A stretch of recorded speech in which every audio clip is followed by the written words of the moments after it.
Home Media.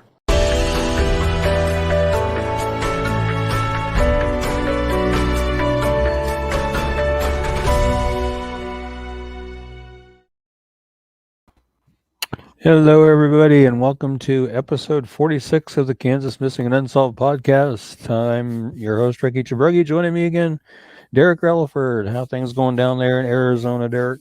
Pretty good, buddy. Pretty good. We got 84 people watching. Let us know down in the comments where you're watching from. We love seeing that. We want to see what the reach is. This is a tremendous group of people here. You know, Ricky's busting his hind end, making these flyers, and you all share them, and it's a beautiful thing. Let us know in the comments where you're watching from. Yeah, definitely. Please do. Please do. So, interesting day for you, huh? Yeah, kind of a sad day. A couple apartment complexes east of where I'm at, we had a fire over there that, to my understanding, the way the original dispatch came out said that the female that lived there actually set fire to her apartment and then to herself. Wow.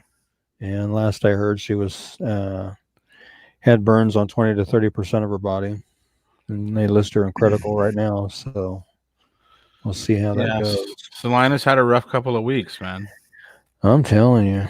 And then yesterday we had a guy that was arrested in connection with the death of his father. Apparently he got into a physical altercation with his parents, both of which were older parents, and yeah, he ended up injuring his dad pretty badly, and his dad's succumbed to the injuries in the hospital. So, wow. Now they're looking at him for first-degree murder, I believe. Wow. So it's been pretty rough. Rough time, man. Yeah. We do have quite a few people calling. I mean, watching tonight from all over the state of Kansas so far. We have Caleb Pack, who is saying his sister went missing on February 21st.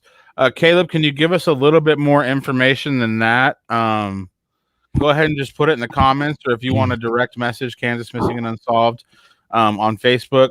Go ahead and give us a little bit more information. We'll try to get a photo up tonight. Maybe actually, I'll send you a flyer here shortly. Okay, we do have a flyer. Okay, yeah, awesome. We'll get that. Adriana, and I will send that to you in just a second here. Gage says he hates it here.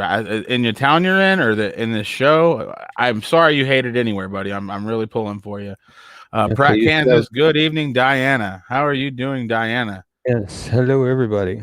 Super rough couple of weeks. Okay. Yeah. So So Solana is just, going through it. The snowstorm didn't help, and then obviously we've had some stuff going on. He said he hates it there in Solana. Well, let's go ahead. What's up, Emporia, Kansas tonight? Let's go ahead and jump into a case that we were going to cover tonight. I guess just catch everybody up on the Courtney Ann case. And then what developments have come out? We do have a suspect that they're trying to apprehend, and we can put the photo up right now. Just sort of fill us in on what's going on here. Yeah, I will kind of go back over it a little bit. At approximately 11:42 a.m. on Tuesday, February 23rd, 2021, Solana Fire Department, EMS, and Solana police officers were dispatched to the 700 block of North 4th here in Solana for a report of the sound of gunfire and someone screaming. Upon arrival, Solana police officers located a female inside a vehicle at 731 North 4th. This female had a gunshot wound and was pronounced deceased by the fire department and EMS personnel. The deceased female was identified as Courtney Ann Hoffman, 36, of Solana. The case is being considered a homicide. Detectives are attempting to identify suspects, which they have since that part of the statement or release came out. They have investigated innumerable leads during this investigation, and this has resulted in Nelson Jared Hull III being identified as the suspect in the killing of Courtney Ann Hoffman. An arrest warrant for murder in the first degree was issued by Saline County District Court for Hull. They are actively seeking the whereabouts of Hull, and he should be considered armed and dangerous. If you have any information pertaining to his current location, do not approach him. Please call 911 immediately. If you have any information concerning Courtney's death, please call Crime Stoppers at 825-TIPS or text SA TIPS to crimes 274637. or you can go to new.tipsubmit.com/en/create-report/anonymous/salina.org to submit a web tip. You may receive a cash reward. Crime Stoppers Board has increased the reward of up to $2,500. You're not required to give your name. You can also contact Jeff Vaughn at the Salina Police Department at 785-826-7210 and reference case number 2021-5058 on his case. And I'm going to throw some other information about Hull out there as far as he is 35 years old. He is 6'3", 220 pounds, black hair, brown eyes. He has the tattoo on the side of his neck that says "Mi Familia." And again, if you see him, do not approach him. Call 911 immediately. Wow, man. And little Salina. And that's the thing. Salina's a pretty big little, it's a big town for Kansas, for, the middle of the country, but it's not that big, man. Like, let's get this guy found. If anybody knows where he's at, obviously you don't want to involve yourself in any way whatsoever by even calling. I get it. You don't want to call the police because you're like, I don't want to involve myself. What if he finds out I called the police? You can do it anonymously, but you got to realize this guy needs to be questioned right now for some very serious stuff. It's not like, any other type of crime that's not that big of a deal. Somebody lost their life. And this guy needs to be questioned soon. So if you do see this guy, as Ricky's saying, do not approach and just call the authorities. And if you have to do it anonymously, we understand that too. We're not asking you to be a hero. Just report what you see. We got to get this guy found, folks. Definitely. Yeah, and you may have also noticed that we didn't number our episode. It says a male subject deceased near a pond. And that has to do with, I'm trying to locate him here. There is Chad Rogers that I had posted a flyer for previously. I'll pull it up real quick. I do have an update pertaining to him as well. Yeah, this is sad, man. I just learned of this one today, as a matter of fact. And it was reported by KSHB in Kansas City. Bates County, Missouri Sheriff's Office located. The body of a man had been missing since early February. Chad Rogers, 41, of Drexel, Missouri, was last seen around 11 in the morning on February 9th near McBee's General Store in Amsterdam, Missouri. The Sheriff's Office said that Rogers was located near a pond in Rich Mill, Missouri over the weekend. The Sheriff's Office received a call from a property owner who stated that they found a male subject deceased near a pond behind their residence in the area where Chad was last seen in Amsterdam. Sheriff's Office said the subject was found a few feet from the water, laying up under a cedar tree. The physical and clothing description matches that of Rogers. Rogers' wife was notified by detectives. Someone in the vehicle dropped Rogers, and he was believed to be walking to a friend's house. And at this point, foul play is not suspected. Honestly, man, this is going to come a little out of left field, but when I grew up on a farm a little bit, and one thing that I noticed that what dogs would do when they knew like their time was coming to an end, they would go somewhere. Mm-hmm. And I've heard of like humans doing that. And like I've often said, like if I knew like I had a few minutes left on this earth and I would love to just sit under a tree on a nice day and just go that way. I'm kind of hoping that maybe, he wasn't feeling well and he just sat down at the tree and, like it looks like might have been his time, and, but it doesn't, as long as there's no foul play, I see it, it's very sad for his wife, for his family. But, we cover a lot of, people dying on this show, and this is a pretty peaceful one compared to some of the ones we have. So my heart just goes out to his family and my heart goes out to him. And, I just hope that he was peaceful, hanging out under that tree whenever, God called him home and everything. Yeah. I just pray for peace and comfort for his family while they're mourning the loss of Chad and pray that he's up there resting in peace in heaven. Yeah. We really hate to see that. I mean, he will be on our located deceased reel that comes up soon. Yeah. Hello from Garden City. So looking for my son, AJ Perez. I got you. Yeah. I got you. Don't worry. Yes. I told her I was going to leave it in here and I accidentally cleared the thing tonight, but I'm going to go ahead and put it back up here. Got it right here. Oh, you have it still? Okay, good. Well, I'm going to leave it in the studio because, one thing about, Alexander Perez is, he's missing right now. And a lot of people are worried about him, but talk about a guy that knows people. Like every week, somebody comes in and asks about Alexander Perez. Yeah, that's true. That's true. And we're still hoping, that he's found soon and safe. Yeah. It's like we just said earlier, Ulysses isn't that big, so you got to wonder, like, how could somebody not be seen since then? It's definitely very, something that we need to be worried about. And of course, Irene, we would love to share this flyer as soon as anybody asks for it. We'll definitely show it, and we are desperately hoping to find him also. Right, and hopefully we help get him found soon. Yeah. We did have another comment in here. She says she's here for the report about Alex LaRussa. Yes. I'll go ahead and get that up. That's going to be our first case we are covering tonight. And again, this is how it works. You let us know what you want us to cover. There's a lot of cases in the state, and if it's out of state case, we'll still cover it. But there's a lot going on, so we do love it when people sort of point us in the direction of where we need to look. So, Ricky, go ahead and tell us about Alex. Okay, well, Alex LaRussa went missing from Solana, Kansas on December 8th, 2017. He was, at the time of his disappearance, 25 years old. He would be 28 now. 6'2" tall. He weighs 175 pounds, black hair and brown eyes. The last contact with family he had was with at about 4 o'clock in the morning on December 8th. He is wheelchair bound, as his left leg is amputated above the knee. He has black hair. Like I said, he is 25, would be 28 now.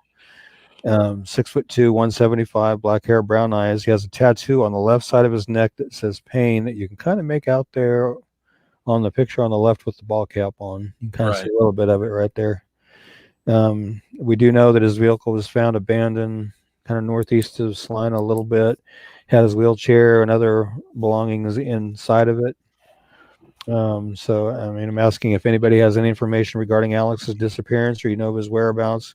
Please call the Solana, Kansas Police Department at 785-826-7210, or call Crime Stoppers at 785-825-8477, or you can text SA Tips to crimes 274637, or visit www.pd.solana.org and follow Crime Stoppers link to submit a web tip.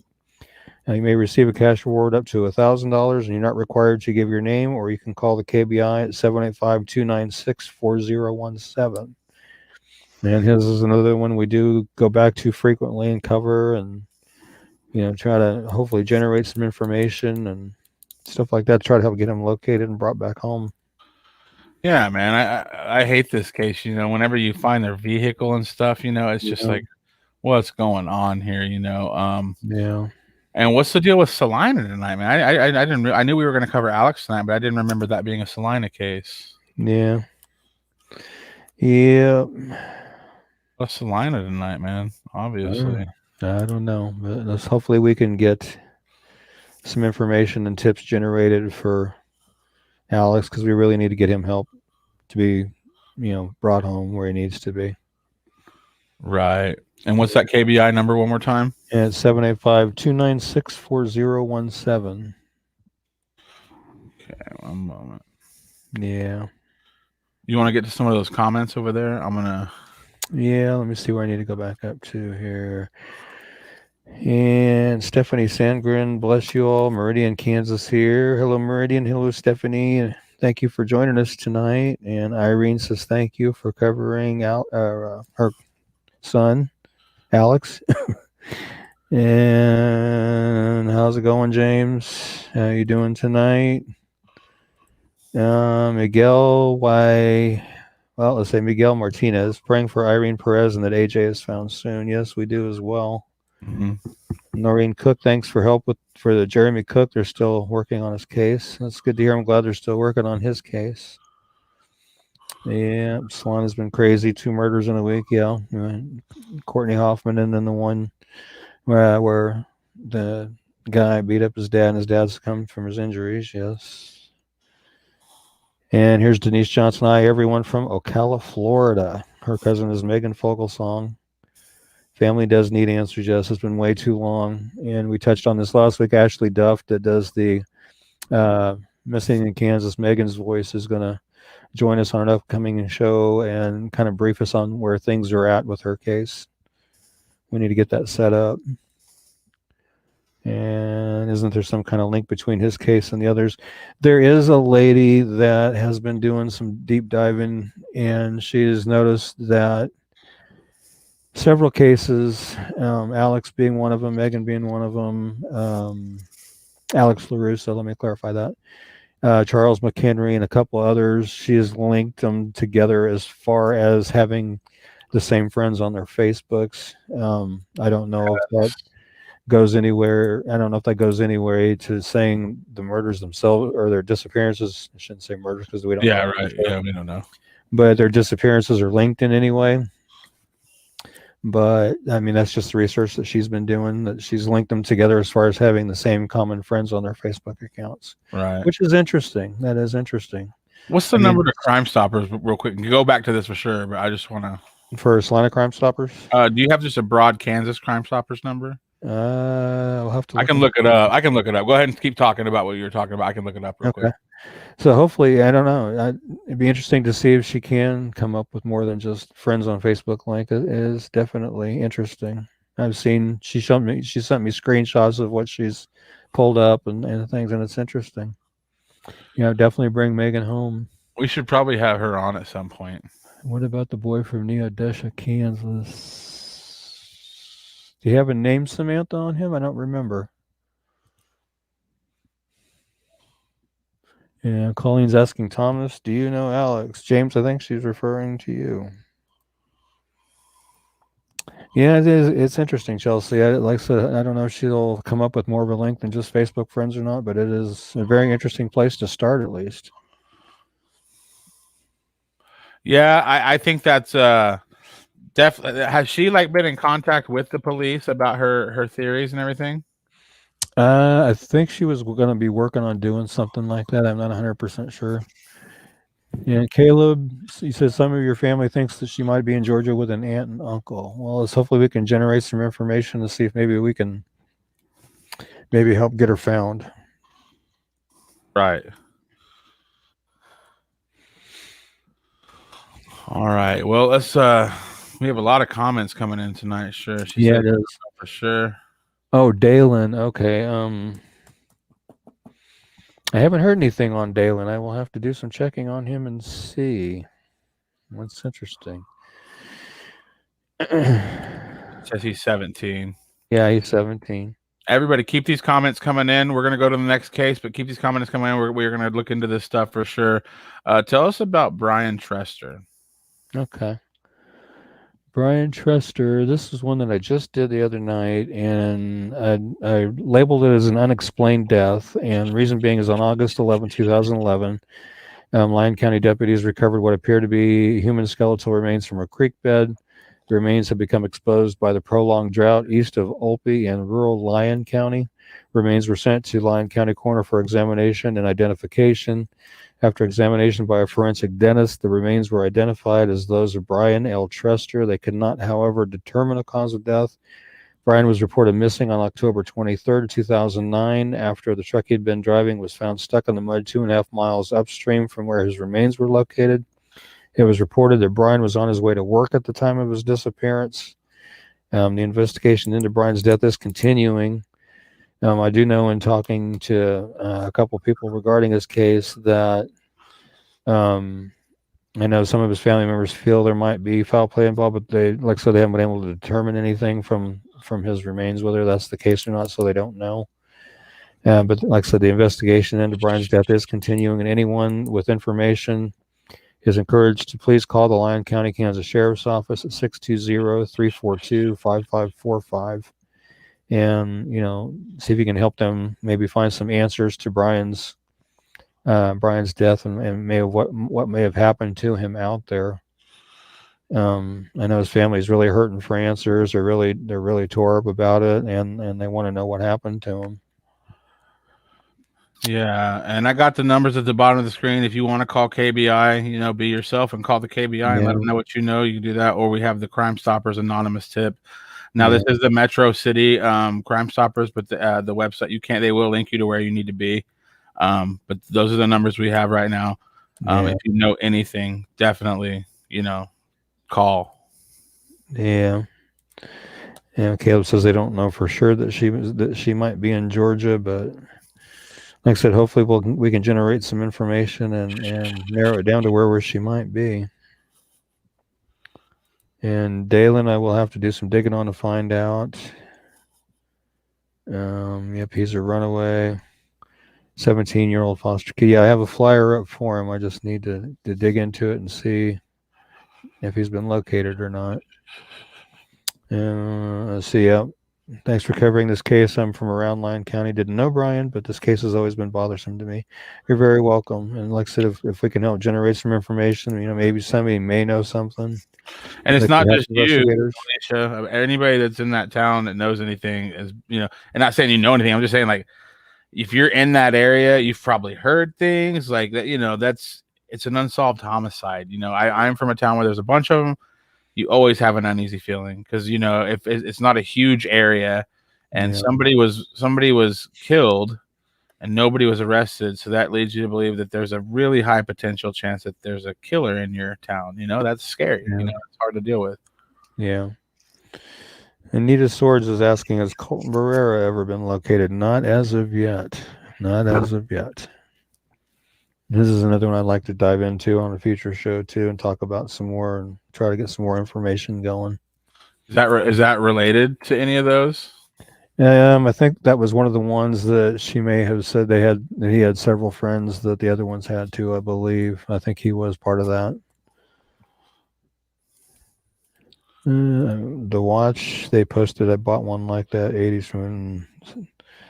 Which watch are you referring to, Scott? On which case? I'm not sure which one you're talking about there. Colleen, thank you very much. You're very welcome, Colleen, for putting Alex up there tonight.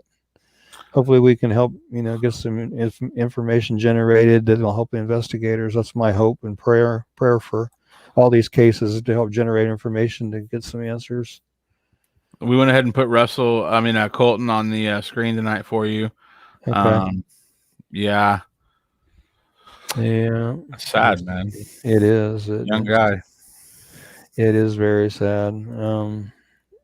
There's a lot of rumor and stuff going around regarding his case, and I don't like to deal in rumor. I like to deal in facts, so I don't really even like to talk about the rumors. But the information apparently that's been learned by family, at least, then I don't know that investigators have this information. I'm sure they do by now, but from what I understand, the going theory is that he was murdered and body hidden. Is the going theory on that right now. And a lot of times, like I've done that. Like you have what the police release to the media, and that's pretty much what you have to go by. That's pretty much what we have to go by. On some of the cases that I've worked on in the past, I've talked to like the victim's mother, stuff like that. Ricky does the same thing. Like a lot of these cases where people were recovering, Ricky has had intimate conversations with these people that were close to these people, and they know a lot more than what the police are releasing. Then we have that ethical responsibility. Like, what can we say, because we don't want to do anything to mess up the police investigation. But at the same time, me and Ricky know that these family members, they tell us some pretty crazy stuff, and you kind of want to take it as truth because it's from the family. Yeah, definitely. And I have actually spoken to his mom. So, yeah.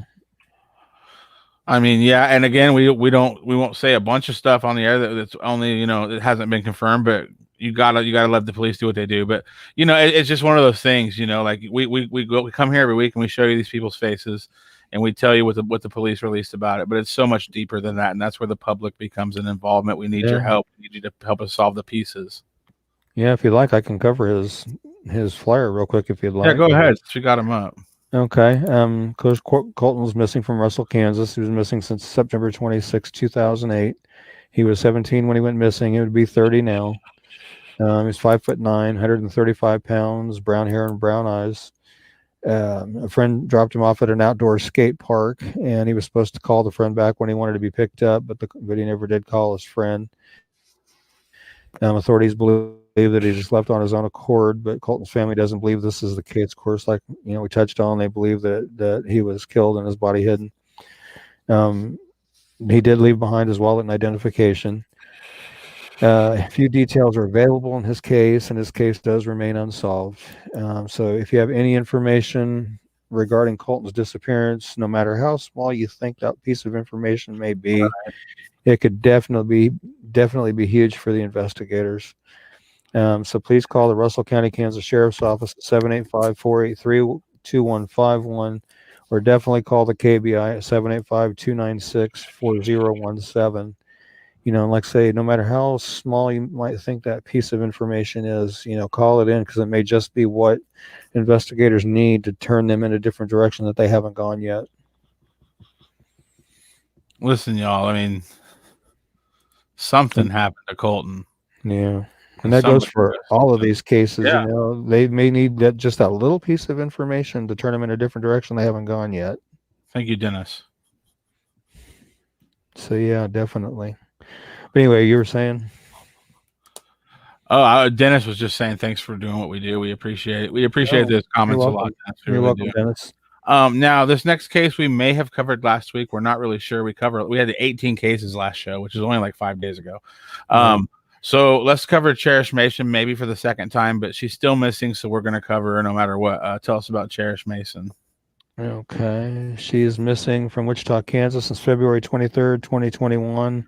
She is 15 years old. She's 5'5", 120 pounds, black hair, brown eyes. If you have any information regarding her disappearance or of her whereabouts, please call the Wichita, Kansas Police Department at 316-660-9456 or the KBI at 785-296-4017. And see if we can't get Cherish found and back to a safe place. And Cherish, if you're listening, give somebody a call, let them know where you are and where they can come and get you at and get you back to where you need to be so you can start taking care of some business. Listen, Cherish, any adult that's willing to hide you a 15-year-old kid that's a minor that's running, they're probably not worth trusting. I mean, unless you're with like a family friend or something, there's something going on that we don't know about. But I mean, if you're out there and you're with an adult and they're telling you it's okay, it's not. Like, they're actually breaking the law. Yeah. You're missing right now. You're 15 years old. You need to, and I don't know. Again, we never know what people are running from. We never want to judge that. We never want to say that you shouldn't. We get it. We understand people run. We've had Janine from Growing Garden City on this show, and she's talked about running before, and she was an adult when she ran away. But it's like we just have to, you have to realize that if you're with an adult right now and they're telling you that this is okay, like they're lying to you. This is not okay. Yeah, definitely. It's not. Yeah, I don't think there's enough emphasis put on people being charged for harboring a runaway, and I think people need to remember that when they are hiding a runaway, they could very easily go to jail for harboring that runaway. So yeah, I mean, they're breaking the law just by not telling people where you are and letting you stay there. And there's parts of me that's glad that you have a roof over your head if you're staying somewhere. But again, yeah, you're not in a good position. Like, whoever's with you, they're not to be trusted. They think it's okay to break the law. A guy from the Emporia area, Lyon County at the time, posted a picture. Okay, gotcha. Okay. Thank you. And AJ's mom says that's about the same with AJ Perez. Yeah. She says we have heard so many stories, but none of his friends know or won't say anything. I can't believe nobody says anything. Yeah, it kind of goes back to this, snitches get stitches kind of thing, and people worried about being retaliated against for saying anything. Unfortunately, yeah, and a lot of times, I don't know what it is about humans, but a lot of times there's like I've seen it before where somebody does something like hurt somebody or harm somebody, and that people around them will actually not say anything because it's almost like and we're not talking about Alexander here. Hey, we're talking about a person that's missing, and then they're actually deceased, and then the people aren't talking and stuff. Like, there's certain people out there that even though they're upset that somebody lost their life, they know that saying something and bringing law enforcement into it, somebody else is going to lose their life in a different way. So there's actually people out there that won't say anything because they don't want to mess up another life. They're just like, it was a mistake. But I mean, that's a very twisted way of thinking, folks. Like, if you're protecting somebody who took somebody's life, and again, we're not talking about Alexander here. We're just talking about, people that go missing and they end up on the located deceased row, which is terrible. yeah, like there's people out there that are not saying stuff because they're scared, but also because they don't want to mess somebody's life up. And like, you just can't think like that. Like this person, you can't really take into consideration their feelings anymore. They decided to take somebody's life. It's like, so you have so many reasons why people know exactly what happened and they never say a word. And that's what we have to battle, trying to get people to open up and say stuff and let them feel that it's safe to say these things, Yeah, definitely. Definitely. And Anita saying thank you. And Chelsea, yes, great advice to Cherish. Yes, thank you. And Dennis, absolutely great advice. And then there's never find Carlos G. Garcia. He was Kansas City, Kansas, August 10th, 17. He was 17. I did not find him on KBI's missing persons website when I just looked a minute ago, but I'll have to see if I can find anything out on that. That's got me wondering. I do have a let me see if I can get this screenshot real quick. Okay. You see me flash? Yeah. I flash when I screenshot. It's fancy. Yeah, I have something I can pull up real quick that'll give us a little bit of information. And Ricky will probably definitely get a flyer going for this. Let me get this screenshot real quick. What did I just do?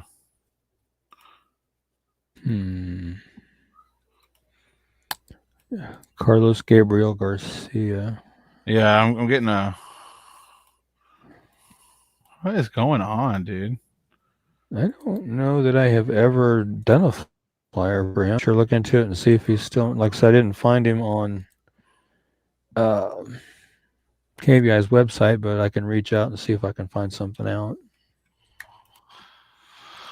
Okay, I got something we can put on the screen. I can read off of it. Sorry, folks, we're doing it live. Where is this at?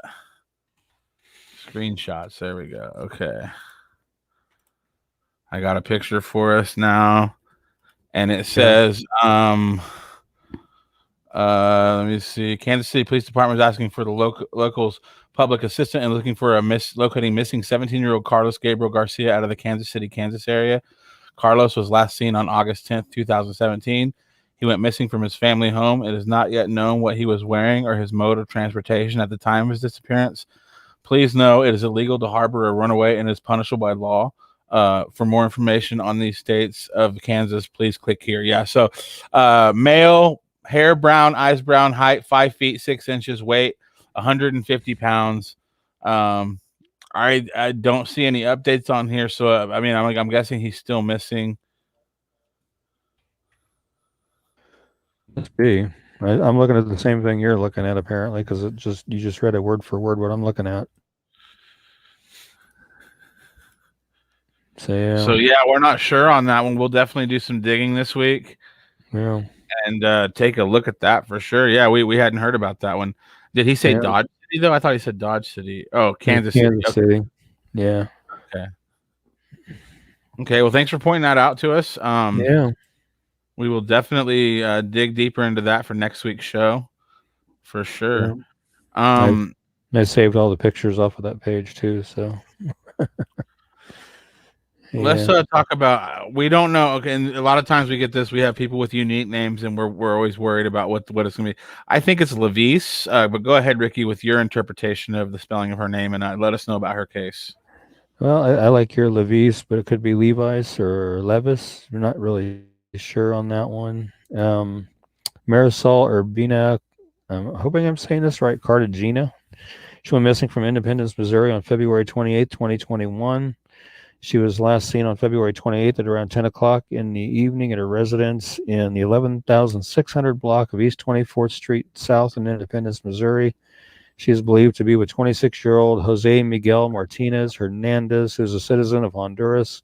They may be heading to Texas together in an unknown vehicle.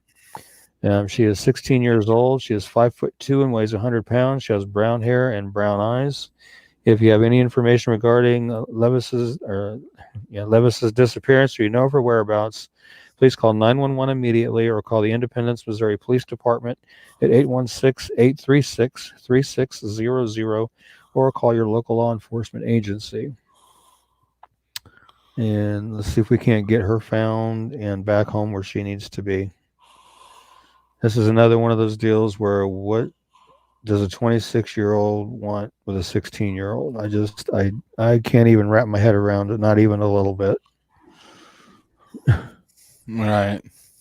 I can't. I've tried, I can't. It just makes absolutely no good sense to me at all. Right. Yeah, it's pretty crazy. Yeah, but yeah, so another, and again, you're under the age of 18. If an adult, this guy over here, yeah, he's breaking the law. There's no, it's not romantic, it's not cute, it's illegal is what it is. Now in 2 years, if he wants to pursue you, maybe, but he should still probably try to find someone closer to his age.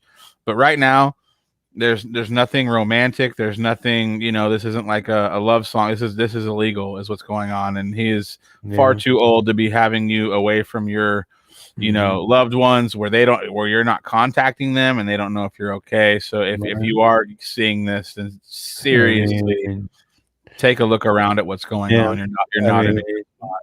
When they find him, he's in a lot of trouble because, for one, she's a minor. For two, he took her across state lines. So, yeah. He's definitely in some serious hot water when they find him. Oh, he's gonna hate what those eyebrows turn into when he can't tweeze them in jail. Yeah. Yes, definitely. You can tell. Yeah, he's gonna. Yeah, I don't like this guy. But go ahead. Do we have a question here? Says, is this a weekly podcast? I stumbled upon it tonight, but I really think this is great. A number of my students have been missing at times. Thank goodness they have been found as runaways and not murders.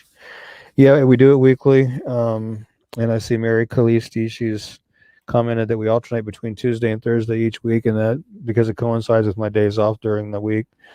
Like this week's Tuesday, next week Thursday, week after Tuesday, the week after Thursday. So it bounces back and forth. So unfortunately, there's a little bit of a turnaround between this show and then the following Thursday, and then there'll be a shorter turnaround from Thursday to Tuesday. Which, see, I think what we need to do is, no, I'm not going to tell you guys where Ricky works, but one of these days I am. And you're just going to call his boss and be like, "Give Ricky Thursdays off. We need him. We need him." And they'll be like, "I have to do it, Ricky. I have to do it." No, but like we do it. Ricky's days off are Tuesday, Thursday, Tuesday, Thursday. So the only thing, the downside is it's hard to get people to come back every week whenever it's 2 different days. Yeah. But and another downside is I produce. I'm Ricky's producer. This is Ricky's page. This is Ricky's show. I just produce his show.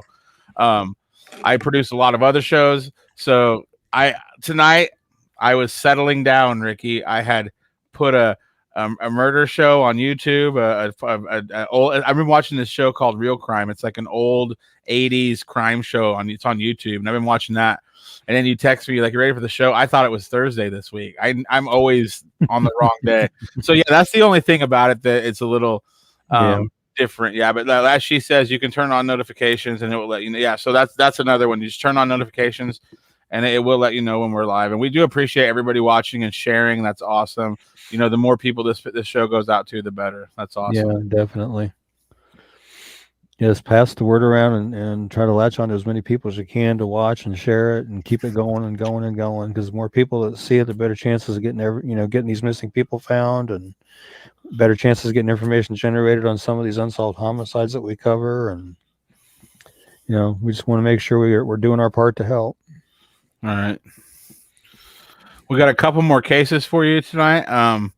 Real quick, I do want to play this commercial real quick. We'll be right back after this. You're watching Kansas Missing and Unsolved Podcast. If you or someone you know is a victim of human trafficking, call the National Human Trafficking Hotline at 1-888-373-7888. And we're back. All right. And then Mary commented in here, "I don't mind that it's on different days each week. I just schedule it around it like anything else that I try to be intentional about making time for." Thank you, Mary. Appreciate that. Yeah, we appreciate the view. We appreciate all of that. Definitely. And this is definitely, it's Ricky does all the work as far as doing all the digging. He does all the flyer work and all that, and I help him get this message out to the world. But really, this show is 100% about you all, like sharing it and watching it and spreading the knowledge of these people that are in needing of help right now.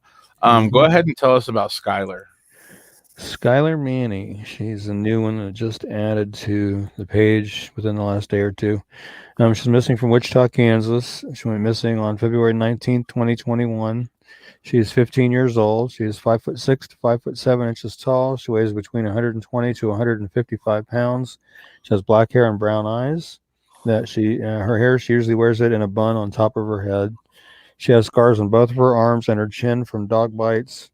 She was last known to be wearing a blue zip-up jacket, black sweatpants with red writing, black socks, and unknown type shoes. If you have any information regarding Skylar's disappearance or you know of her whereabouts, please call the Wichita, Kansas Police Department at 316-660-9456, or you can call KBI at 785-296-4017. And, Skylar is another one, you need to be back somewhere safe where you can take care of business. Give somebody a call, let them know where you're at and where they can come get you at. You're 15. It's not safe out there. No, definitely not. Wichita's not a good spot to be. And again, as we said earlier, if you're with some adult that thinks it's okay what you're doing, then you're not in good hands. They do not have your best interest at heart at all. Right. At all. So. Right. As always, we have the KBI number at the bottom of the screen. Also, if you want to report anonymously, you don't want to get your name involved in it at all, you can do the 816-474-TIPS. That's 8477, and there could potentially be a cash reward on some of these cases by calling the Crime Stoppers. Yeah. This one makes me sad just because, I'm one of those. I love my grandpa. I think he's a good guy. Tell me, because first of all, you said that you knew somebody in relation to art. Tell us a story about how you got involved with this flyer when you made this. I was actually doing a flyer for a detective in Wichita, and her last name was Goebel, but I didn't put two and two together. And she thanked me for doing the flyer for her dad. He's her dad, and I was like, oh, okay. I was like, you're very welcome. I'm glad to try to get some information generated in his case. So her dad, she's a KBI agent. Her dad was murdered. Wichita police officer. She's a Wichita police officer. Yeah. But still, that's I wonder if she went into it because of it. Like that. You never know. Yeah. So anyway, tell us about art. Well, on July 16th, 2017, Wichita police officers were called just before 2:30 in the morning to a shooting at the Lamplighter Mobile Home Park near MacArthur and Hydraulic in Wichita. They arrived to find the victim, Arthur Goebel, suffering from gunshot wounds. He was taken to a local hospital where he was pronounced deceased.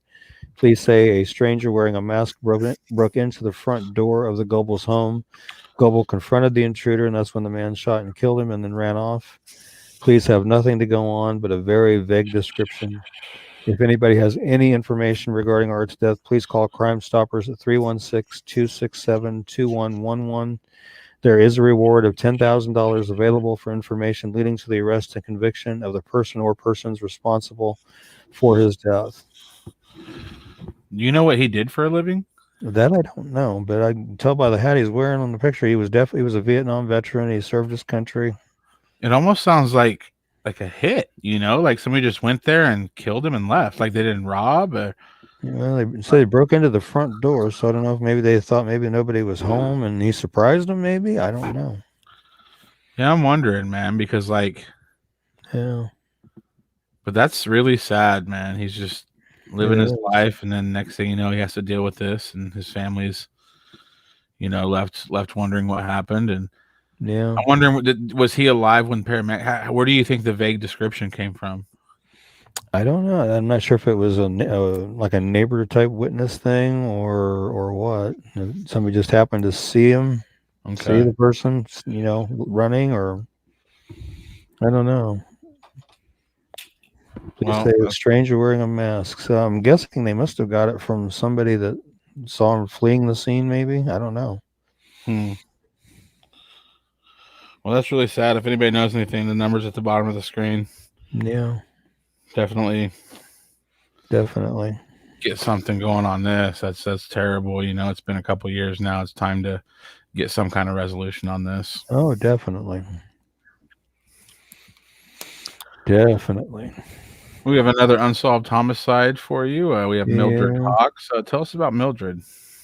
Okay, Mildred Hawks, 85. She was found deceased outside her residence at 919 North 7th Street in Salina, Kansas on October 31st, 1987 by a passerby. Passerby said that the front door was left open and a screen had been pried from a south basement window. Salina police surmised that an intruder broke into Hawks' home late Friday, October 30th, 1987, or early Saturday, October 31st, 1987. Tied her up and raped her. Police said she freed herself, but moments later died of a heart attack in her driveway while trying to summon help from a neighbor. Police said that her phone lines to the home had been cut. No suspects have ever been arrested in connection with this crime. If you have any information, no matter how minute you might feel that information might be, please call the Salina, Kansas Police Department at 785-826-7210, or you can call the KBI at 1-800-KS-CRIME. And I'll transpose that number for you here momentarily so you have the actual digits to that number. And it would be 1-800-572-7463.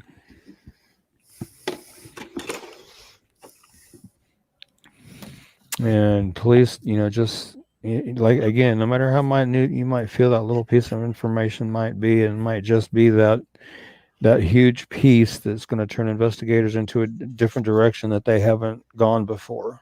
Right. So please let them know. I mean, 85 years old, and they tied her up and raped her and cut the phone lines to her house. Yeah, if you know somebody that did that and you're not saying anything, you need to do a inventory of your life, because if you know somebody did that and you're not turning them in, I don't know what's wrong with you. That's not okay. We can't have people out in public that are willing to do something like that. Yeah, definitely. So that's just, if you know anything about that, then that's... I mean, that was somebody's grandmother and probably great-grandmother. I mean, it's just terrible, man. Yeah. And what town was this in? In Salina. What is the deal with Salina? I don't know. Like I said, that was 1987. I was 2 years out of high school. I'd been about 20 at the time. So, yeah. That's just crazy. Just crazy. Yeah, man. Yeah. And Kelly is asking, how can you rape an old lady and do that? Deplorable. I agree, Kelly. I completely agree. Completely agree.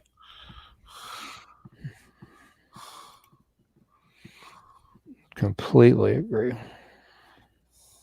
How can you live with yourself knowing you did that to her? That's the thing. I mean, somebody's out there walking around knowing they did that, and no, I mean, I couldn't live with myself. I wouldn't be able to look at myself in the mirror. I say the same thing about shoplifting too. I don't see how some of these shoplifters out there can shoplift and look themselves in the mirror, knowing that they go in there and just pick stuff up off the shelf and walk out the door. Yeah, it's just crazy. But I mean, this is a whole different level of crazy right here. Yeah. But I don't like it. Yeah. I believe we have one more. Yeah, and unfortunately, we don't have a photo here, but we are working on it. We have my mom on the case. She's a background detective for us. But tell us about Nellie Mae Hubbard. And again, sorry for the no photo. Yeah, the only photo I've been able to find of her was off of a microfilm from the library, and it was a very, very, very bad picture. Nellie Mae Hubbard's murder is still unsolved, obviously. It happened on March 14th, 1981. Nellie was found deceased in a residence at 1008 East Elm Street on the cot that she slept in her living room. She was covered with a sheet, and the scarf she usually wore was found on the floor. She put up a struggle during her attack. Ultimately, Nellie Hubbard died of asphyxiation. She also suffered 8 broken ribs. One was broken in 2 places. She also had a broken bone in her throat. She also had an injury to the back of her skull. She also had bruises on her arms, and there was evidence of other internal injuries. Upon searching Nellie's home, investigators found $93,000 in cash and over $100,000 in CDs, certificates of deposits, and a large quantity of silver coins dating back to 1886. Investigators also discovered that Hubbard's home was filled with miscellaneous household items, trash, and other clutter that made 2 bedrooms unusable. Nellie Mae Hubbard deserves to be able to rest in peace, and let's please help bring her killer to justice. If you have any information regarding Nellie's death, please call the Solana Police Department at 785-826-7210 or KBI at the 1-800-KS-CRIME number, and see if we can, help get some information generated on that. My understanding was the only real piece of evidence they found of the killer in the house was a Zippo lighter, and I don't know if it was just your basic chrome Zippo lighter or if it had any kind of design or engraving or anything on it.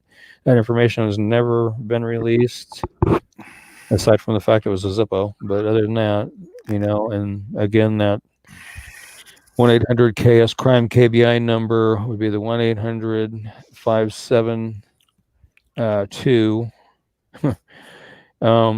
7463. Chelsea brings up a good point. Was anything taken? Because there's a lot of cash and other items in there. Like I said, her house, she apparently was a hoarder, is basically what it was. She was a hoarder, and 2 of the rooms were completely unusable, 2 of the bedrooms, because there was so much stuff in it. And that $93,000 in cash that they found in her house, from my understanding, it was not all in one place. It was just in various places, stashed in various places around her house. So I don't know if anything was taken or not. I don't think they were able to actually ever figure out if anything was ever taken. Again, she slept on a cot in the living room. My understanding was she heated up coals and put them at the foot of that cot to stay warm, is what I've heard. I don't know if she was a miserly type or what the deal. But to have she has 93,000 in cash in her house, and she's heating herself with coals. She's like just like a tough lady, man. I've heard people say she was a really nice lady. When she was outside working in her yard or outside her house, she always waved to the neighbors and stuff. And she was just a really sociable lady. But it seems like me, she was had a miserly existence if she had all that money and $100,000 in CDs and all these silver coins going back to 1886. There was this lady in New York City, I think, and she had made a ton of money somehow in life, and so she was living in a hotel, and she had successfully not left her room for like 30 some years. Oh, wow. Before like something happened and she had to leave her room. But she checked into a hotel like 30 some years and just had room service brought in. Never left her. She took her showers there. She ate there. She watched TV. She never left that room for like 30 some years, Ricky. Some people just want to be left alone. Yeah. Yeah, that's true. And the older I get, the more I understand it. That's just, I did see a newspaper article in relation to her case where there was a serial killer named Henry Lee Lucas, and he had a guy that went with him and helped him with the serial killings named Otis Toole. Otis Toole apparently confessed to it at one point in time, but the investigators didn't put too much weight into the confession because they were known to confess to murders that they didn't commit. So I did read that article, but other than that, there's never been any other information. I kind of thought about that article for a little bit, and I thought, well, it wouldn't be too much beyond the realm of impossibility because where her house is situated on Elm Street, you just go up half a block or about 2 blocks, actually, maybe 3. You're at Ohio Street to take you right out to the interstate. So, it's not beyond the realm of impossibility, but I highly doubt that those 2 were involved in it. But they committed murders all over the country, so it's hard to say. Yeah. But there again, an older lady that's, lived by herself, and somebody apparently they did a number on her. I mean, she had a number, it was 8 broken ribs. I think I said it was. Yeah, 8 broken ribs, 1 broken 2 places, broken bone in her throat, which I'm assuming is the hyoid. Had an injury to the back of her skull, had bruises on her arms, and there was evidence of other internal injuries. So somebody beat the crap out of her, basically. That's terrible, man. Yeah. Basically beat her badly, and then apparently choked her to death or suffocated her, one or the other, because she died of asphyxiation. But she had all those other injuries too. That's crazy. Yeah, and that was basically the neighborhood that I was living in when I was growing up at the time, because I had lived probably 3 blocks down on the block over. Did it freak you out? Actually, to be honest, I didn't hear about it at the time that it happened. I didn't hear about it until some years later. And at that point, I was like, wow, that happened that close to where I was living at that time. I was like, holy crap. Did your folks just not want to tell you about something like that, or? I don't know. That may be. They may have been wanting to shield me from it, or. I mean, it's not a great story. No. It's just crazy. And I just hope we can help generate some more information and tips, and on her case and all these other cases all the other unsolved homicides we covered tonight, and get these missing people found, and that's why we're here. That's what we do every week, is to do our best to help these people that have missing loved ones find them, and these unsolved homicides, get some information going. And like I say, no matter how small of a piece of information you might think that is, call it in, because it could be just that really big piece that they need to turn them in a direction they may not have thought to go before, or haven't heard about before. Right. And it could potentially lead to solving a case. Yeah. Yeah, man. It's people need to speak up, man. People that know something need to say something. Yeah. See something, say something, I mean, definitely in situations like that, it's been so many years, Colton's case, been so many years. Alex's case is getting to be a pretty lengthy, Alex Russo's case, getting to be a pretty lengthy case. It's been going on for a lot of years. Yeah, man, I hate it. Well, I think we should have that person on that's trying to connect all those missing people. Like that's something worth looking into. Yeah, but there again, I try to stay away from speculation and theories. I mean, I think we could bottle it and sell it as like, this is just this person's theory. We're not saying this is fact. This is just their theory. Yeah, and we can hear them out. But again, like, we're not going to ever say anything is fact unless the police tell the media to print it, and that's all we can kind of go by. Yeah.